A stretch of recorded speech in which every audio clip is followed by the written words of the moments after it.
ডোডো যেটা এমন প্রাণী ছিল যা মানুষের কারণে পৃথিবী থেকে সম্পূর্ণভাবে বিলুপ্ত হয়ে গেছে। মানুষ বলে এটা ছিল পৃথিবীর সবচেয়ে বোকা প্রাণী, যে কারণে বিলুপ্ত হয়ে গেছে। কিন্তু আসলে না, এর সত্য অনেক ইন্টারেস্টিং।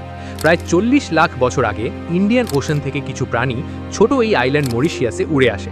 এই জায়গাটা তাদের জন্য জান্নাত ছিল, কারণ এখানে তাদের শিকার করার মতো কোনো শিকারই ছিল না, আর ছিল অফুরন্ত খাবার।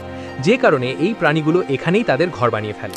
নতুন জায়গা, নতুন পরিবেশ আর সাথে অনেক পরিমাণ খাবার থাকার কারণে কবুতরের মতো এই প্রাণীগুলো সময়ের সাথে জেনেটিক্যালি মোটা হতে থাকে, এবং যাদের আমরা নাম দিই ডোডো। একটা সময় আসে যখন তারা বেশি মোটা হওয়ার কারণে আর উড়তে পারছিল না। ডোডোর এই ছোট্ট জান্নাতে কোনো শিকারী না থাকায় তারা কখনো ভাবতে পারেনি তাদের কেউ শিকার করতে পারে ও তাদের কোনো প্রাণী থেকে বেঁচে থাকা উচিত। সাল 1638 এই সময়ে এখানে আসে মানুষ, এবং তারা সাথে করে নিয়ে আসে কুকুর ও ইঁদুর।